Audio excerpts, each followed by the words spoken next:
Hello guys, മൗനരാഗത്തിൻ്റെ പുതിയ episode റിവ്യൂയിലേക്ക് എല്ലാവർക്കും സ്വാഗതം. അങ്ങനെ ജഡ്ജി പറയുവാണ് അടുത്ത 17-ാം തീയതിയിൽ തൊട്ട് ഈ കേസിൻ്റെ വിധി പറയും എന്ന് പറയും കേട്ടോ. ഇത് കേൾക്കുമ്പോഴേക്കും പ്രകാശനാകെ അടി കിട്ടിയ പോലെ നിൽക്കുവാണ്. ലക്ഷ്മി അമ്മയ്ക്ക് ഒരുപാട് സന്തോഷമാവാണ് കേട്ടോ.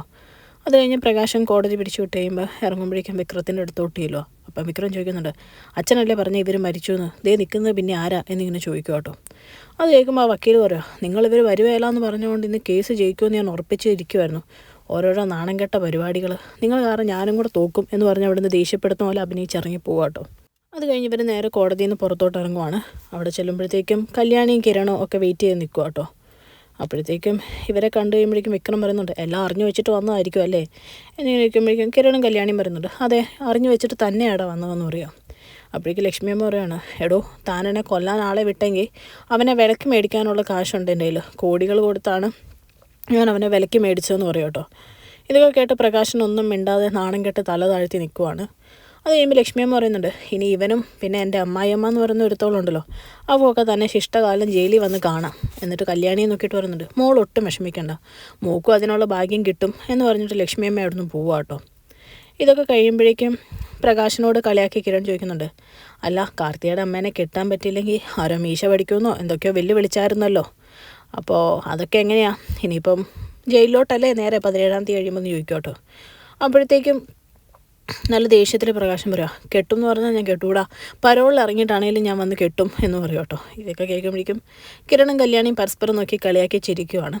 ആ സമയത്ത് വിക്രം വെല്ലുവിളിക്കുവാണ്, എടാ നീ ഒത്തിരി സന്തോഷിക്കുകയൊന്നും വേണ്ട, എന്തൊക്കെ കാണിച്ചു കഴിഞ്ഞാലും നിൻ്റെ ഇവളുടെയും കമ്പനി ഞാൻ പൂട്ടിക്കും എന്ന് പറയുവാണ്. അത് കേൾക്കുമ്പോഴേക്കും കിരൺ പറയുന്നുണ്ട്, അങ്ങനെ പൂട്ടിച്ച് കഴിഞ്ഞാൽ നിൻ്റെ അച്ഛൻ ഇയാളാണെന്ന് ഞാൻ സമ്മതിക്കാം എന്ന് പറഞ്ഞിട്ട് അവിടെ നിന്ന് അങ്ങ് പോവുക കേട്ടോ. അങ്ങനെ നിൽക്കുന്ന സമയത്ത് വക്കീൽ ഇത് കണ്ടിട്ട് പറയുന്നുണ്ട്, എല്ലാം അറിയാവുന്നവർക്ക് ഇതൊക്കെ കാണുമ്പോൾ ഒരു കോമാളിത്തരമായിട്ടല്ലേ തോന്നുന്നത്, എന്തായാലും അഹങ്കരിക്കാമെന്ന് അത്ര അവർ അഹങ്കരിക്കട്ടെ എന്ന് പറയുക കേട്ടോ. അത് കഴിഞ്ഞ് കാണിക്കുന്ന കാർത്തികേനെയാണ്. കാർത്തികേനെ പറയാണ്, എന്താ മുത്തശ്ശി അവർ വരാത്തെ, ഞാൻ കുറേ നേരമായിട്ട് നോക്കിയിരിക്കുക, അമ്മയാണെങ്കിൽ കുറേ തവണയായി വിളിക്കുക, ഇനിയും കോടതി പിരിച്ചു കാണുമല്ലേ എന്നിങ്ങനെ ചോദിക്കുക. അപ്പോഴത്തേക്കും നമ്മുടെ മുത്തശ്ശി പറയുന്നുണ്ട്, കുഴപ്പമൊന്നും ഉണ്ടാവത്തില്ല എന്നിങ്ങനെ പറയുമ്പോഴേക്കും വിക്രം തന്നെ കയറി വരും കേട്ടോ. അപ്പോൾ ചോദിക്കണം, എന്താടാ മോനെ, എന്നാ പറ്റി, നിൻ്റെ അച്ഛനെ അവർ പിടിച്ചോ, എന്തേലും പറ്റിയോ എന്ന് ചോദിക്കുമ്പോഴേക്കും വിക്രം പറയുക, ആ ലക്ഷ്മി എന്ന് പറയുന്ന അവർ ഇന്ന് കോടതി വന്നിട്ടുണ്ടായിരുന്നു എന്ന് പറയാം. അപ്പോഴത്തേക്കും നമ്മുടെ പ്രകാശനം, അവൾ വന്നോ, അവളെങ്ങനെ വരാനാ, അവൾ വരാൻ ഒരു സാധ്യതയില്ലെന്നാണല്ലോ പ്രകാശം പറഞ്ഞത് എന്നിങ്ങനെ ചോദിക്കും കേട്ടോ. ഇതൊക്കെ കേൾക്കുമ്പോൾ ചിരിച്ചുകൊണ്ട് ഇങ്ങനെ കാർത്തിക നിൽക്കുവാണ്. എന്നിട്ട് പയ്യെ അഭിനയിച്ചു തുടങ്ങുവാണ് കേട്ടോ. എന്താ ഈ പറയുന്നത്, ഇനി അപ്പോൾ എൻ്റെ അമ്മയ്ക്ക് നിരാശയാണെന്നാണോ നിങ്ങൾ പറഞ്ഞു വരുന്നത്, ഇനി ഞാൻ അമ്മയോട് എന്ത് പറയും, അപ്പോൾ കേസ് തോക്കുമെന്ന് ഉറപ്പല്ലേ എന്നിങ്ങനെ ചോദിക്കുക. അപ്പോഴേക്കും മുത്തശ്ശി പറയുന്നുണ്ട്, അങ്ങനെയൊന്നും പറയണ്ട മോളെ എന്നിങ്ങനെ പറയുമ്പോഴേക്കും വിക്രത്തെ നോക്കിയിട്ട് കാർത്തിക പറയുവാണ്, അങ്ങനെ പറയണ്ട എന്ന് പറഞ്ഞിട്ട് എന്താ കാര്യം, വിക്രം തന്നെ അല്ലേ പറയുന്നത് കേസ് തോറ്റു എന്ന്, ഇനിയിപ്പോൾ പറയാതിരുന്നിട്ട് എന്താ അമ്മേ കാര്യം എന്ന് ചോദിക്കും കേട്ടോ. അതൊക്കെ കഴിയുമ്പോൾ കാർത്തിക അവിടെ നിന്ന് ഭയങ്കര സങ്കടമാണെന്നുള്ള രീതിയിൽ അങ്ങ് പോവുക കേട്ടോ. അത് കഴിയുമ്പോഴേക്കും മുത്തശ്ശി ചോദിക്കുന്നുണ്ട്, എന്താണ് മോനെ പറ്റിയത്, എന്താണെന്ന് ചോദിക്കുമ്പോഴേക്കും വിക്രം പറയുന്നുണ്ട്, എന്ത് പറ്റാനാ, ആ രായപ്പൻ അച്ഛനെ പറ്റിച്ചെന്നാണ് തോന്നുന്നത്, അല്ലാതെ എന്ത് പറ്റാൻ, എന്നിട്ടിപ്പോൾ അവൻ എന്തേന്ന് ചോദിക്കുമ്പോൾ അങ്ങേരെ കാണാൻ പോയിട്ടുണ്ട്, ഇനി അങ്ങേരെ കാണാൻ പോയിട്ട് എന്ത് കിട്ടാനാണോ, അച്ഛൻ എന്തായാലും ജയിലിൽ പോകേണ്ടി വരും, നമ്മുടെ കഷ്ടകാലം ഇതൊക്കെ കാണാൻ ആ കല്യാണിയും കിരണും അവിടെ ഉണ്ടായിരുന്നു എന്ന് പറയുക കേട്ടോ. ഇത് കഴിയുമ്പോൾ കാണിക്കുന്ന പ്രകാശം നേരെ രായപ്പണ്ണനെ പോയി കണ്ടിട്ടിരിക്കുകയാണ്. ഇവിടെ താൻ പറഞ്ഞു വിട്ട ഗുണ്ട, അവൻ ഗുണ്ടയല്ല ഉണ്ടയാ, അവനെ വെട്ടി 4 കഷ്ണമാക്കി തമിഴ്നാട്ടിലോട്ട് അയക്കണം എന്നിങ്ങനെ പറയാം കേട്ടോ. അപ്പോൾ പ്രകാശനോട് രായപ്പണ്ണൻ പറയാം, അങ്ങനെയൊന്നും നമ്മളെ കൊണ്ട് ചെയ്യാൻ പറ്റുമല്ലടാ, അവനെയൊക്കെ തൊട്ടാൽ ചോദിക്കാൻ 100 ആൾക്കാരുണ്ട്, പിന്നെ അങ്ങനെ നെറിവ് കെട്ട ഒരു സ്വഭാവമുള്ളവനൊന്നും അല്ല അവൻ, പിന്നെ എന്താണോ പറ്റിയത്, ഇനി നിൻ്റെ ഭാര്യയും അവനും തമ്മിൽ വല്ല മുൻപരിചയം ഉണ്ടായിരിക്കുമോ, അതുകൊണ്ടായിരിക്കുമോ എന്ന് നിൽക്കുമ്പോൾ പ്രകാശന് ദേഷ്യം വരും കേട്ടോ. പ്രകാശം പറയാം, തനിക്ക് ഇച്ചിരി ബുദ്ധി കൊണ്ട് ചിന്തിച്ചുകൂടെ, അതൊന്നും ആവാൻ ചാൻസ് ഇല്ല, അവൾ അവനെ വിലക്കെടുത്ത് കാണും, അല്ലാതെ എന്താ സംഭവിക്കാനാ എന്നിങ്ങനെ ചോദിക്കും കേട്ടോ. അപ്പോഴത്തേക്കും നമ്മുടെ രായപ്പണ്ണം പറയാം, അങ്ങനെ വിലക്കെടുത്താലൊന്നും മാറുന്ന സ്വഭാവം അല്ലടേ ഗുണ്ടകൾക്ക്, പിന്നെ എന്താണോ പറ്റിയതെന്ന് ചോദിക്കുക. അപ്പോൾ പ്രകാശം പറയുന്നുണ്ട്, പറ്റിയതെന്താ മണ്ടത്തരം, അവൻ്റെ വാക്ക് കേട്ട് നമ്മൾ അപ്പം തന്നെ വിശ്വസിച്ച് കാശ് കൊടുത്തു, എന്തായാലും ആ കാശ് ഞാൻ തനിക്ക് തരുമെന്ന് പ്രതീക്ഷിക്കേണ്ട, ബാക്കി എല്ലാ കാശ് തിരിച്ചു തന്നാലും ആ കാശ് ഞാൻ തനിക്ക് തരുകയില്ല എന്ന് രായപ്പണ്ണനോട് പറയും കേട്ടോ. അത് കഴിയുമ്പോഴത്തേക്കും പ്രകാശം പറയാം, അവൾ മരിച്ചു, അവളുടെ ബോഡി കാണിച്ചിട്ട് കാശ് തരാം എന്ന് പറഞ്ഞിരുന്നെങ്കിൽ ഈ അബദ്ധം പറ്റുകയില്ലായിരുന്നു, എന്ത് ചെയ്യാനാ, അങ്ങനത്തെ ബുദ്ധിയും ബോധവും അപ്പോൾ പോയില്ല എന്ന് പറയുക. അപ്പോൾ രായപ്പണ്ണം പറയാം, അതെന്തായാലും നന്നായിടെ പ്രകാശ, നമ്മൾ അങ്ങനെ പറഞ്ഞിരുന്നെങ്കിൽ ഇവർ തമ്മിൽ നേരത്തെ പരിചയമോ കണക്കും നീ പറഞ്ഞ പോലെ കാശ് കൊടുത്ത് മേടിച്ചോ ആയിരുന്നെങ്കിൽ അവൾ തിരിച്ച് നമ്മുടെ ബോഡി കാണിക്കണമെന്ന് അവനോട് പറഞ്ഞേനേയും എന്ന് പറയുക കേട്ടോ. അത് കഴിയുമ്പോഴത്തേക്കും നമ്മുടെ പ്രകാശനാകെ ടെൻഷൻ അടിച്ച് പറയുകയാണ്, എനിക്ക് വേറെ കുഴപ്പമൊന്നുമില്ല, മോക്ക് നല്ല കാശുള്ളത് കൊണ്ടും സ്വാധീനം ഉള്ളതുകൊണ്ടൊക്കെ മോളെങ്ങനെയായാലും പുറത്തിറക്കും എന്നെ. പക്ഷേ ആരേലും എന്തെങ്കിലുമൊക്കെ പറഞ്ഞ് ഈ ബന്ധമെങ്ങാനും പിരിഞ്ഞു പോകുമെന്ന് എനിക്കൊരു ടെൻഷൻ ഉണ്ടെന്ന് പറയുക കേട്ടോ.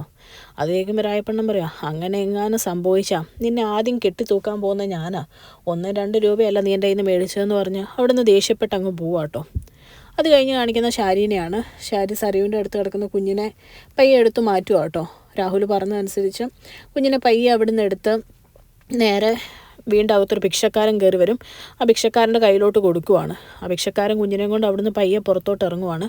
കുറേ കഴിയുമ്പോഴേക്ക് രാഹുൽ ആ കുഞ്ഞിനെ കണ്ടിട്ട് ആ കുഞ്ഞിൻ്റെ കയ്യിലോട്ട് നോക്കിയിട്ട് പറയുകയാണ്, താനിതിനെ എന്തായാലും കൊണ്ട് ബിസിനസ് ചെയ്യാനായിരിക്കും, അതൊന്നും കുഴപ്പമില്ല, എത്രയും പെട്ടെന്ന് ഇവിടുന്ന് പൊക്കോണം, കേരളത്തിൽ നിന്ന് പോയേ പറ്റുള്ളൂ എന്ന് പറയുമ്പോൾ അയാൾ പറയുന്നുണ്ട്, 2 ദിവസം കഴിയാണ്ട് പോകാൻ പറ്റത്തില്ല, 2 ദിവസം എവിടെയെങ്കിലും സേഫായിട്ട് ഒളിച്ചിരിക്കണം സാർ, അത് കഴിയുമ്പോൾ പോവും എന്ന് പറഞ്ഞിട്ട് അവിടുന്ന് പോകാൻ തുടങ്ങുമ്പോഴത്തേക്കും രാഹുൽ കുറച്ച് കാശും കൂടെ എടുത്തു കൊടുക്കുക. എന്നിട്ട് പറയാം, ഇതെന്താ വെച്ചോ, എന്തായാലും ഇത്ര ഒരു പുണ്യം ചെയ്ത് തന്നതല്ലേ എന്ന് പറഞ്ഞ് അവിടുന്ന് പോവാം കേട്ടോ. നേരെ വീട്ടിൽ വരുമ്പോഴേക്കും ശാരി ആകെ വിഷമിച്ചിരിക്കുന്ന ആളുമാണ്.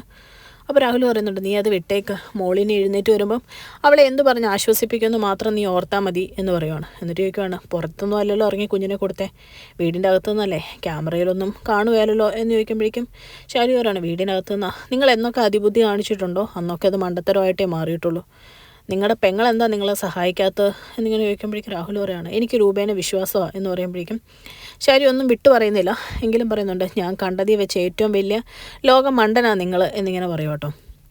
അപ്പോഴത്തേക്കും രാഹുൽ ചോദിക്കുന്നുണ്ട്, പണ്ട് നീ ഇങ്ങനെ അല്ലായിരുന്നല്ലോ, എനിക്ക് പറ്റിയതൊന്നും നിങ്ങൾ എന്നെ കൊണ്ട് കൂടുതൽ പറയിക്കരുത്, ഒന്നും കാണാൻ എൻ്റെ അച്ഛനും അമ്മയും ഇല്ലാതെ അവരങ്ങ് പോയത് നന്നായി എന്നൊക്കെ പറയും കേട്ടോ. ഇങ്ങനെ ഓരോന്ന് എണ്ണി പറയുന്ന കേൾക്കുമ്പോൾ രാഹുൽ പറയാം, നീ നമ്മുടെ കാര്യം വിട്, മോൾ എഴുന്നേൽക്കുമ്പം അവളോട് എന്ത് പറയും എന്ന് ഉള്ളത് നീ തീരുമാനിച്ച് വെക്കാൻ നോക്ക് എന്ന് പറയും കേട്ടോ. ഇതൊക്കെ കേട്ട് ആകെ വിഷമിച്ച് നിൽക്കുന്ന ശാരീനെ കാണിച്ചുകൊണ്ടാണ് ഇന്നത്തെ എപ്പിസോഡ് അവസാനിക്കുന്നത്. ചാനൽ ഇഷ്ടപ്പെട്ടാൽ ലൈക്ക് ചെയ്യാനും സബ്സ്ക്രൈബ് ചെയ്യാനും കമൻറ്റ് ചെയ്യാനും മറക്കരുത്. താങ്ക്